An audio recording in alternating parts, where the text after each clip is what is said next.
Welcome to the HR Empowerment Podcast, where we will uncover strategies and new insights from HR professionals who discuss up-to-date regulations, best practices, and the most pressing topics like diversity and equity, leadership, dealing with difficult situations, and much more that affect your bottom line and business. Thanks for joining us.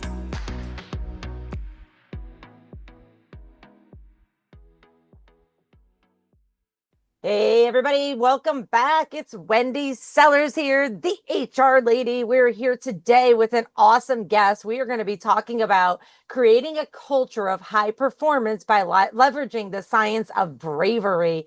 And I think that's so different for everybody, just the terminology alone. So welcome to the show today. We have Jill Schulman. Hey, Jill, how you doing? I'm fantastic. Thank you so much for having me. Yeah, thank you. Hey, tell our listeners a little bit about yourself and how you got to where you are now.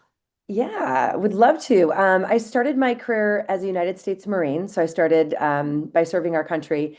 And then I made my move to the corporate world. I actually spent about 15 years in the pharmaceutical industry, biotech, and device, and had various different roles. And my last role in that industry was doing leadership development, which is what made me start working very closely with our HR partners. And then I decided to start my own business. So 11 years ago, I started Breakthrough Leadership Group, which is a company that really dives into what are the evidence-based practices that can drive performance, leadership development.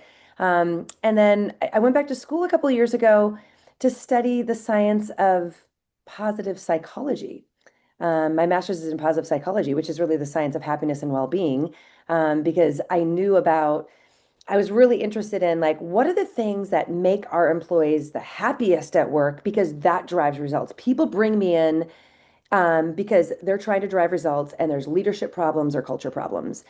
And when I stumbled upon positive psychology and the intersection of positive psychology and the workplace, I was like, this is something. So that is how I ended up becoming now an expert in bravery. Because when you go through a master's program, like you've got to figure out for your capstone, what's the one thing you're going to take a deep dive in the research. And so, Yeah.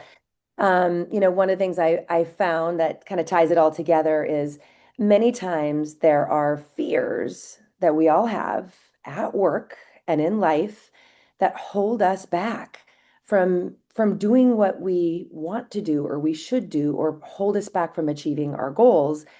And that fear, not only does it impact results, it impacts our well-being. So the science of bravery is, what does psychology tell us that helps us be able to conquer those fears to move forward in pursuit of our goals? So that's a quick story on how I ended up with now my topic. I'm all about bravery. I love it. First of all, thank you for serving. And second of all, I had no idea that there was a degree for positive psychology. Yeah, I was the same way. I started like looking into it and reading it and all that. So for all the listeners out there are schools and you get a master's in positive psychology. Now, I am a little bit jaded. Um, I went to Penn, so the University of Pennsylvania is the I think the best school in the world for positive psychology, but it was started by Dr. Marty Seligman, who's the father of positive psychology. So, yeah, you can get a degree. It was amazing. Yeah, no idea. That's totally cool. I love it. And speaking of bravery, you have a book. You're an author. Congratulations. In your book, The Science of Bravery, you challenge the idea that comfort should be our default. Talk to me about that. Why do you believe bravery first mindset leads to, greater growth and well-being? Yeah. Well, I think that if we go back to just happiness and well-being, I think a lot of people think this is at work and and in life that for them to live their best life and to be the happiest, we want ease, we want comfort. And if everything is easy and comfortable, then I'm just going to have the best life ever. But if you look at the evidence, if you look at the science, it's actually not true. Too much ease and comfort actually is a shortcut to living a life of stress, fragility, and anxiety, because are not facing your fears. When you run away from, your fears, things that you really want, but you're scared Mhm. of, that actually makes you smaller. So, um, so that's why I ended up, in this lane of bravery is helping people be able to overcome those fears. I love that. I read a statistic from Harvard Business Review that said 87% of people who regularly step out of their comfort zones report higher personal satisfaction and career advancement. And I think that's Uh, basically what you just Totally. said. Yeah, totally. And here's the truth that sometimes people just don't know how. So just saying like get out of your comfort zone and do hard things is has great intention behind it. But what I was interested in is what about those of us that really want to do the hard thing, but we just can't do it? Like let's say we really want to share our ideas in the meeting at work. But in that moment when we want to do it, we're scared and so we keep our hand down. Or we really want to lead that project but we just don't feel ready. We don't feel confident yet. We'd rather just stay comfortable. So for all of those little like reasons, many times we shrink back. And I'm going to say something and I'm like, this is an HR podcast. Like, can I say this? I'm going to say this. In all of these little moments in life and at work, we have a choice in those moments to be brave, to step forward with courage toward the thing that we want that requires, right? There's fear, or we will shrink back or cower. So there's Yeah. all these little moments. Are we courageous or do we cower? And it matters and it impacts results, it impacts career progression. And this is the happiness scientist. It'll increase your life satisfaction. So that's why I'm so passionate about this. Like in the workplace, for all the HR professionals out there, we need to help our employees, realize that stepping into their discomfort or stepping toward what they fear at work is not only going to drive results and help their career progression, but they're going to have higher levels of workplace satisfaction and life satisfaction. Yeah, I love that. And I love that you brought bravery and courage together. There's a study from the Journal of Positive Psychology from in 2021 that individuals who actively practice courage experience 35% less stress and anxiety in challenging situations. So where we are at this weird time in the United States right now, or in the world, really, we really need more people to be brave and courageous. Now, you Yeah. define bravery as a strength that anyone can build, not just Yeah. something you're born with, which I really want to dive into this more. Yeah. What are some of the first steps people can take to start flexing their bravery muscle? Yeah, yeah. I mean, so that is one of the first misnomers I like to address is that bravery isn't a trait that you're born with necessarily. It is a skill that you can build. Now, if I really dive into the evidence, like physical bravery, there is 30 to 35% heritability when it comes to physical bravery, but let's even define what bravery is. So I'm not talking about, I mean, I'm the United States Marine. I'm not talking about running into battle or running into a burning building. I'm not talking about that. Bravery is much bigger than that. So let's define bravery. And bravery is not being fearless. It is taking action in the presence of fear toward something that aligns with your values or your goals. So, I mean, it is so much more vast. It is speaking up in a meeting, going for the promotion, having a tough conversation. That is all bravery as well.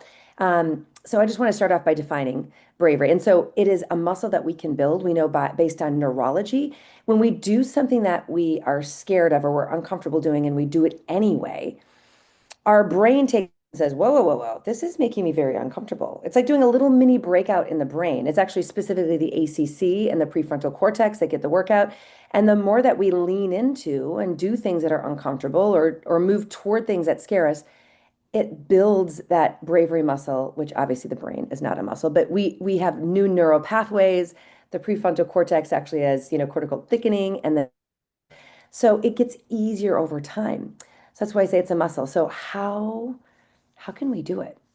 So at a high level, and we can dig into any of these if you want, but I'm going to start high, and then Sure. you can decide if you want to go deeper. What I really do with my clients as I go into companies is we start in really cognitive psychology, which sounds very academic, right? But we talk about belief systems. We help people realize, that they can put hard work and effort to impact their future. So we talk about growth mindset versus fixed mindset and teach them that. Most people know Growth Mindset by Carol Dweck. Right? We also, yeah, we also talk about stress as enhancing mindset. There's amazing research by Aaliyah Crum, Kelly McGonigal on stress mindset. If you believe that stress is bad, it's going to kill you, you should avoid it at all costs, then stress will be bad for you and you will Right. have a response, right? So when you move toward things you're scared of, but these are goals you have at work, and there's going to be stress there. You need to realize that stress is your body preparing you to perform at its best. And if you believe stress is enhancing, you'll have a positive stress response. So we do a lot of work on the cognitive psychology side, and there's a bunch of interventions that are evidence-based that I can bring in there. Self-talk's another one, our internal dialogue, and then generating positive emotions. Those are the four bodies of evidence I bring. So that's cognitive, or really about like our mindset. Then we get into behavioral psychology. Like maybe you believe you can do it, but in the moment you have shaky knees and you just don't want to step forward. So then we get into what are the things that we can do to actually take those steps forward. So that's in behavioral psychology, and then we get into social psychology. So there's basically like three different things that I teach my clients, the businesses I go into. I usually work with the HR teams, and the social psychology is a very interesting one as well. As we have to shape the culture. If I'm hanging out with a bunch of people and they're all doing the brave thing, that creates social norms that makes it easier for me to be brave. So basically, there's a lot of interventions in cognitive, behavioral, and social psychology that can help build bravery to impact results and workplace satisfaction. I love that. I love all of this. I'm like so tuned in. I keep forgetting that I'm the podcast host here. I'm like, oh my God, I need to do some more research as well, especially with stress. And it is funny that you bring that up because I think so many people are just so stressed right now, and especially in HR, management, small business ownership. I'm like, I'm gonna have to do layoffs. What am I Uh, doing? So much change going on right now. But stress really does, you need it, but then too much of it is like, okay, now I need a little bit of a yes. break here. Yeah. Yeah. And like anything, there's always like too little stress is actually not good for you in terms of thinking of challenges. Because challenges, I mean, there's different ways to reframe things, but when I'm challenging myself, getting out of my discomfort, or maybe I'm really scared of speaking in front of a group at work, right? Obviously, when I'm preparing for that, I will feel stressed, but that's a good stress, right? So, no stress and staying totally comfortable. That's not good for results. That's not good for our well-being at all. But you're right, there's two ends of the scale. Too much stress without a chance to rest and recover, or the wrong types of stress, that can have a negative impact on our well-being, right? So, but one of the things that, if there's just one thing your listeners get out of today is, for people to realize that your mindset on stress, so what you believe about stress, can impact not only your psychological response to stress, but also your physiological response to stress. Um, so if I believe that, stress is enhancing for my career, for my well-being, for all aspects of me, when that stressful thing happens, I'm going to be more prepared. I'm going to have a positive stress response, but then literally my body believes what my mind thinks. So again, I'm just going to cite like Aaliyah Crum's research. What she found, this is really interesting. I'm just going to share one study with you. Sure. So Crum, Sean Aker, and others did a study. They went into a really stressful environment. I think it was UBS, where they're doing like trading and finance and like, I mean, really high Hmm. stress environments. And the only intervention that they did is they had a 3-minute video. In the 3-minute video, they had one video that was the control that said stress is enhancing, stress is good for you, stress is your body preparing you to perform its best for a moment. So a 3-minute video saying all the correct evidence that stress is enhancing. Then a 3-minute video citing all the evidence that stress is horrible, it will kill you, avoid it at all expense. And they both have evidence to support them, right? Right. And the only intervention is they watched a 3-minute video, and they had them watch the same video, I think a couple times a week over time. And then they followed the people. the difference in their performance measured, I don't know how they measured it, was statistically significant in the people who watched a 3-minute video a couple times a week in stress is enhancing. Statistically Hmm. significant. And they looked at workplace satisfaction, much higher when they believe that stress is enhancing. And then they also looked at blood pressure. Wow. Blood pressure was statistically significant. So this is where when I say this, you guys, there's data to support this. So as we talk about bravery, like we need to start with that mindset and realizing if there's something that you're scared of, but it's the thing that you really want. It's a self-concordant goal. It's something that you want to achieve at work, or it's a career goal, or even a personal goal. You know, there's going to be some ups and downs on the journey to achieving it, and that will cause stress, but we need to change our mindset first. Yeah, absolutely. Thank you for that. You've worn, geez, so many hats, like you've already mentioned, from Marine Corps, all the way to corporate leadership. Can Mhm. you share a moment when bravery changed the trajectory of your life or your career? Yeah. Well, like since you mentioned the Marine Corps, I'd say I'm going to go way back. Way Okay. back. Yeah, sure. So when I was 18 years old, I was leaving my little town in Minnesota, getting on a plane to fly into San Diego, California, to start my journey to become a United States Marine. I was actually feeling very confident. I got a full scholarship on the Marine Corps, so I was going to the University of San Diego. And like most kids that show up for college, you just do your orientation and start school. But if you are an ROTC, they're called midshipmen. You got to show up a week early to training. And if you're a Marine option, you go on the Marine side. So I showed up feeling like this is great. I got the scholarship. But when I showed up on that first day, I was in for a rude awakening. I had no idea how hard it would be, and I was scared. And by the way, I was really thinking about the right outfit to wear to make the right impression, and I did not choose wisely. It was hot pink. Let's just like that was just not a good decision, right? Showing up to yeah, to train as a Marine. So in so many moments, like I had a choice there. First of all, I didn't have to move forward to become a Marine. Like I could have walked away. I could have gone back to Minnesota in the safety of my small town with my family and all my friends, or I could have stayed the path. And again, like I did not fit in.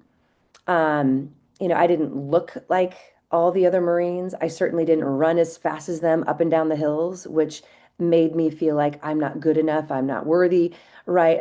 But what I learned is like in my own experience is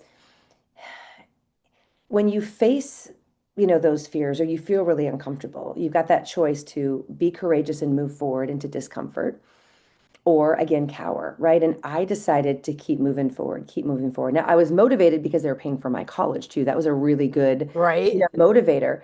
But with time and effort, we can achieve great things. And the most proud moments in life, sometimes the best moments in life that bring us the highest levels of happiness and well-being, those are the moments when we choose to stay the path and to face the fears and overcome them. And what it did for me is not only did it lead to me becoming a Marine and getting commissioned and serving, but really when you face those fears, and this is what I experienced, my self-confidence increased, my self-efficacy increased. I'm like, I did that.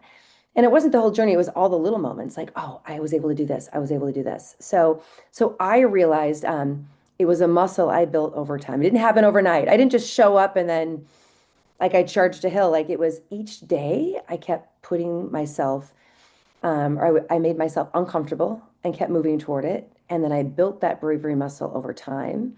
And that's one of my proudest accomplishments is earning the title of United States Marine.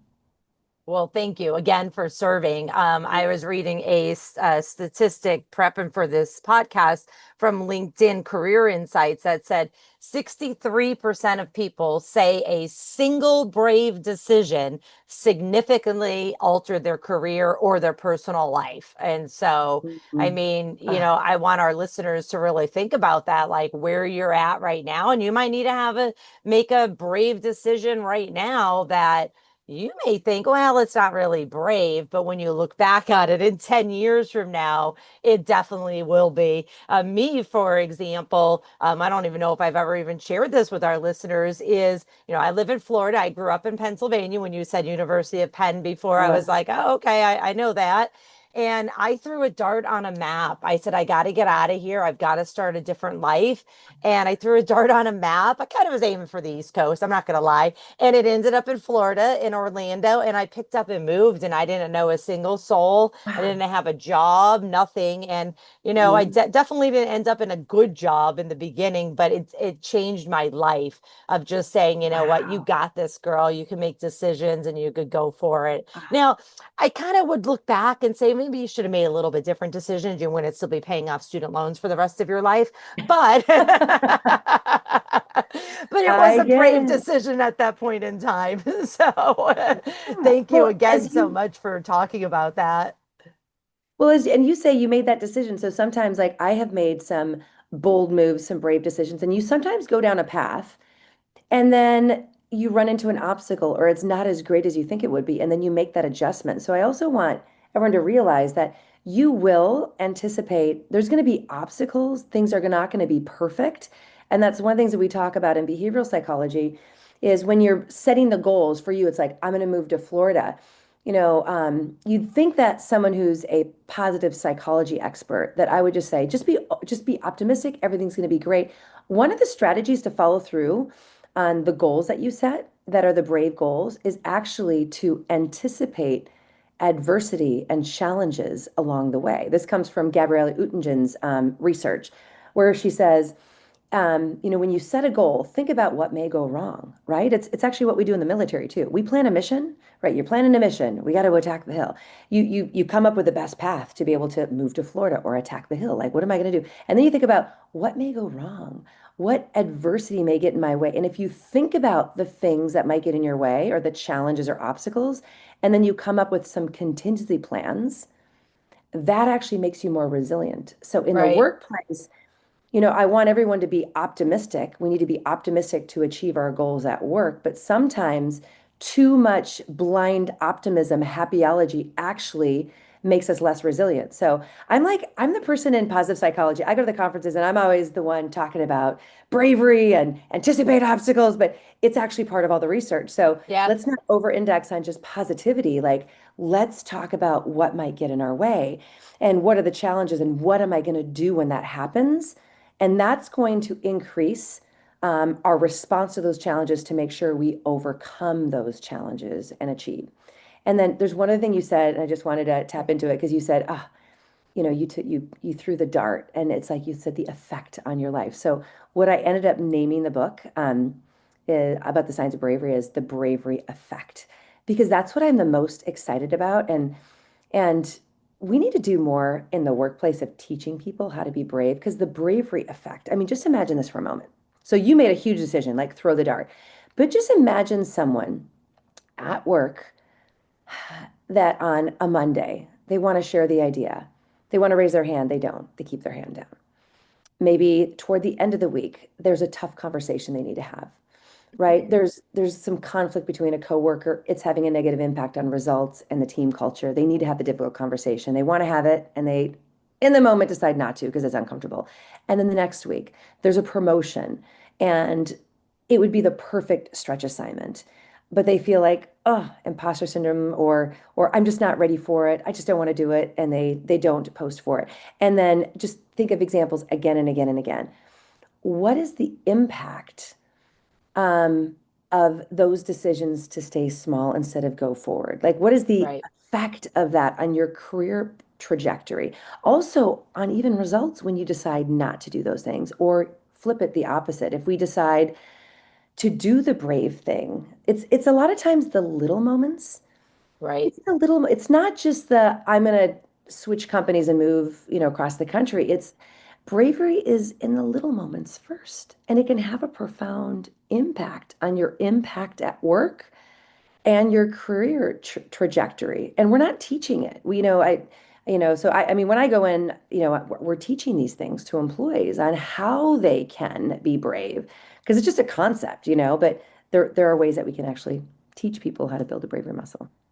And I love that there's a Harvard Business Review statistic that says employees who demonstrate bravery by advocating for ideas are Exactly. 2.6 times more likely to advance to leadership roles. And I want to just stop there for a second and just talk about, because I say this all the time to my friends and anybody who will listen, including our listeners today, is listen, leadership isn't necessarily a role. Anybody can be a leader, no matter what your title is. So I just want to take that little, aspect too. If Hmm. you are brave for advocating for ideas at work or in your personal life, you're more likely to advance to a leadership role, even if it's unofficial, right? Where other people flock to you at the workplace, say, okay, even though you're not my manager, I'm coming to you because I Mm. trust you. You're brave enough to have these ideas.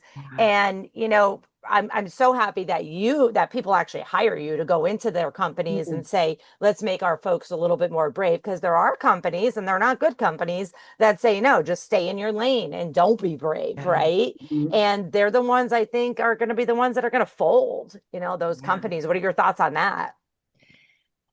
Um, I love what you're asking. I love what you're saying, and and I'm going to answer that by just talking about psychological safety because that is a buzzword. I mean, I teach psychological safety all the time. The clients I go into, it's so important. But there's two sides. Like the goal is not to create safety. I mean, really, what's the goal of psychological safety? So that we have transparency and people share their ideas. They can ask their questions. The goal of psychological safety is not just so that, people feel a certain way. It's the psychological safety. The goal of it is so people can ask questions, share their ideas, share their concerns, and admit mistakes without, fear of retaliation or embarrassment, right? I mean, that's what psychological safety is. So it's really important that leaders make all the efforts to create psychological safety. So still teach that all the time with my clients. But we also have to look at the other side of the coin. There can be a leader that does everything that Amy Edmondson teaches, right? Set the stage, invite participation, and then respond appropriately. The three things that she teaches and I teach. But there's still some people that are just timid and they just don't want to speak up and share their ideas. Right. So we need to do both. We need to teach our employees how to find their voice and to be bold and courageous to share their ideas. And this is an imperative skill in the workplace. So I think sometimes we do, and I'll say we as a community of HR professionals, or I'm the talent, development side. But I think as a community, we put all the emphasis on psychological safety and none of the responsibility on the employees to build that bravery skill. So it's when we put the two together, that's when the magic happens, right? So, and I would say 2/3 of it, the responsibility is on the leader to create the right environment. That is Agree. really important, but we're missing out when we don't teach our employees how to speak up. And when you do, like, oh my gosh, it's like they're like this little bud of a flower that they just blossom when you show them how to do it, and they bring so much more to the workplace. So that's my very long answer to yours. Like, what about, as companies, we need to make sure that we're not just talking about this, but we're teaching our employees how to do these things. We don't Agree. want people to stay in their lane. We want to create a culture of psychological safety, but also about, people are brave and they speak up for their ideas, they advocate for their ideas in service of, the clients that we serve. Yeah. And again, this goes back to leadership, which isn't necessarily a role, but often is in an Mhm. org on an org chart. Mhm. But McKinsey and Company says that 67% of workplace conflicts are resolved faster when leaders encourage brave, transparent Yeah. conversations. So it does go back to teaching your managers, teaching, Mhm. directors, supervisors, and really everybody in your organization how to have conversations about things that Yes. they don't agree on, but how to do it in a way that they're not breaking any laws, not breaking any hearts at the same Yes. time, and making sure that we're retaining our employees. So my final question for you before we wrap up is, what would you say to someone who wants to be brave but doesn't know where to begin? Mm. So I'd say the first thing that comes to mind is I want everyone like when you have that thing that makes you uncomfortable, you're scared of, maybe it's that conversation, maybe whatever.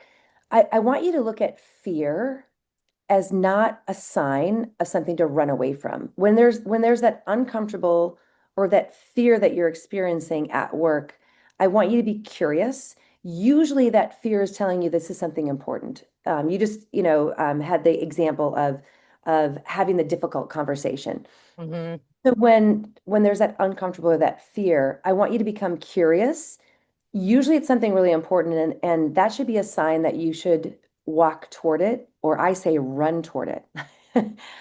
Attack it. Like what is that thing? Because the sooner that you solve it and you walk toward it, the better. Many times we avoid it for a long time and then it gets bigger and it gets worse. So Right. um, so when you have that fear or something that's uncomfortable, I want you to say this is a beacon of a light of saying this is something I need to move toward right now. And then I'm going to go to the three things. Number one, just realize that, dealing with this discomfort or facing this fear is going to make you stronger and will enhance your impact at work and your growth. So just realizing that, as we are wired as humans to avoid what we fear. I mean, it's our Right. evolutionary biology. So we almost have to go against what is natural, like, oh my God, that's scary. I want to go the other way. So a little that cognitive, like little trick there is if there's something that's fearful, this is going to make me stronger. This is the right thing to do. So I'm going to move toward it. And then on the behavioral psychology side, I'll say like it should be the first thing that you do in the morning. Many times we do the easy things. I'm going to get up in the morning. I'm going to check my email. I'm going to do all the easy things. What we know is you have the best cognitive resources, the highest levels of motivation first thing in the morning. So whatever that thing that you fear, I want you guys to plan. I want you to plan that next morning. It's going to be the first thing that you attack. And I always use these like little Marine Corps terms, but I want you to think of it like if there's something you fear, I want you to attack it first thing in the morning. Now, don't attack a person, but what I'm saying is you Thank you for overcome. bringing that up. No, don't attack a person. No, but I want you to go toward the thing you fear. Like say, tomorrow morning, I'm going to come into work and I'm going to immediately have that difficult conversation. Right. So just do the hard thing first. And then what happens is, you know, so much relief. Like once you have the conversation or you do the thing, you're like, ah, you get a dopamine hit, right? So do it right away. Do the hard things first. Don't put them off until later or tomorrow or whatever. And then the last thing is on the social psychology is when there's something important that you need to do, but fear is holding you back, um, make sure that you use the people around you to help you, right? So, who is someone at work or someone that you know in life that's really good at the thing that you need to do? Maybe there's someone else in your HR department, like, I really need to have this discussion. Can I run by kind of my conversation here? Or can you give me some encouragement? Can you give me some advice? So, when we're struggling, this is all the literature on social support, reach out and ask someone for help, right? Like this is really important. So this is where we want to go to our mentors to ask for help because the people who um, that care about us in our career, we should feel comfortable. Hopefully, we feel psychologically safe to go to them and say, I need to do this hard thing. I'm feeling a little hesitation. Can you help me? And you do that Right. little practice or whatever. Like, so asking for help, that's, first of all, that takes bravery. Yes. In the workplace, I go in and talk to a bunch of like confident people. I was going to say men, I shouldn't say, but people who are just like, I'm brave, I got it all together. And then we get into the different parts of bravery. Like, are you brave enough to be vulnerable to ask for help, to say that you're unsure? So I know it takes a little bit of bravery on the social side, but if it's something really important that you need to do, ask for help. It's going to make you more effective in taking those steps toward what you fear. So those are a couple tips. Awesome. That is amazing. I love it, love it, love it. Jill Schulman of Breakthrough Leadership Group and author of The Science of Bravery. I love that you help people do hard things. Thank you so much. Hey, how can our listeners connect with you?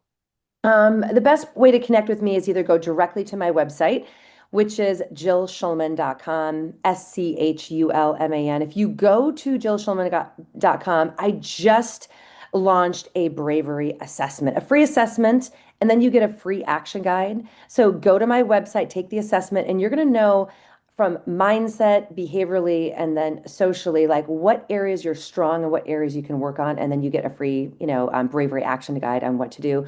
Or also I'm on LinkedIn. So follow me on LinkedIn. And what I try to do for all of my followers is we all need like little motivational hints to be courageous each day. So I do my best to give a little tip. And if you look at that little tip each day, it'll just help you as you go into work, or if you take a look at it, make sure that you're doing those brave things each day, because it can have a profound impact. Remember here, it's can have a profound impact on your impact at work, on your career progression, but most importantly, on your personal happiness and well-being if you learn to face your fears and walk through them. So thank you I so love much. it. Thank you so much for your time today. Hey, everybody, I hope this podcast session has been beneficial and helpful to you. I will make sure I put her LinkedIn and our website in the podcast notes. Take care, everybody, and thanks for joining us. Have a brave day.